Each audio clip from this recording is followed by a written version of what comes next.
Breaking news చూస్తున్నాం. తిరుమల లడ్డూతో పాటు ముడి సరుకుల నాణ్యతను పరిశీలించే అధునాతన ల్యాబ్లు ఏర్పాటు చేస్తామని సీఎం చంద్రబాబు అన్నారు. అవసరమైతే ఐఐటీ నిపుణుల సహకారం తీసుకోవాలని టీటీడీకి సూచించినట్లు తెలిపారు. తిరుమలను తిరిగి పవిత్రమైన దివ్యక్షేత్రంగా తీర్చిదిద్దుతామని ముఖ్యమంత్రి చంద్రబాబు హామీ ఇచ్చారు.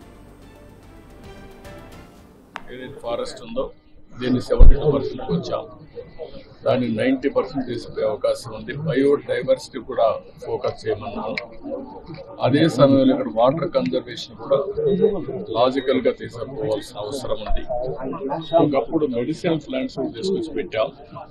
ఇవన్నీ కూడా ఎందుకంటే ఒక పక్క బయోడైవర్సిటీ ఒకటి, రెండోది ప్రశాంతమైన వాతావరణాన్ని క్రియేట్ చేయడానికి అనుకూలమైన వాతావరణం చేయాలని చెప్పి ఉద్దేశంతో ముందుకు పోయాం.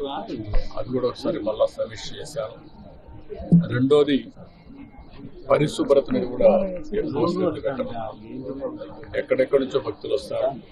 భక్తులు వచ్చినప్పుడు వాళ్ళకు కావాల్సింది వెంకటేశ్వర స్వామి నామం తప్ప ఇంకొకటి మాట్లాడే పరిస్థితి లేకుండా వాళ్ళు అన్ని విధాలు ఒక ప్రశాంతమైనటువంటి ఒక దివ్య క్షేత్రంగా ఇది ఎప్పటికప్పుడు ఉండాల్సిన అవసరం ఉంది. దానికి కూడా సజెషన్స్ ఇచ్చాం.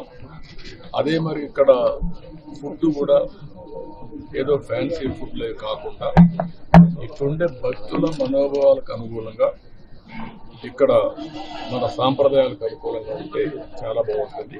అలాంటివి కూడా చేయమని చెప్పి ఆదేశాలు ఇచ్చారు.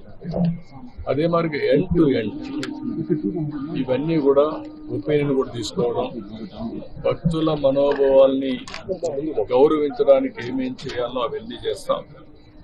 ఇప్పుడు సేవకులు కొంతమంది ఉన్నారు, శ్రీవారి సేవకులు. వాళ్ళు కూడా ఎప్పుడో నేను ప్రవేశపెట్టాను. వాళ్ళు ఒక 15 లక్షల మంది అయ్యారు. వాళ్ళు కూడా ఒక స్పిరిచువాలిటీ సైడ్ ఎట్లా తీసుకెళ్ళాలి, వాళ్ళల్లో కూడా భక్తి భావం ఎట్లా పెంచాలి, ఇక్కడే కాకుండా నిజ జీవితంలో కూడా వెంకటేశ్వర స్వామి శ్రీవారి సేవకు ఉన్నప్పుడు వాళ్ళు నిజ జీవితంలో కూడా దీన్ని ఆచరించాల్సిన అవసరం ఉంది. ఏదైతే ఫారెస్ట్ ఉందో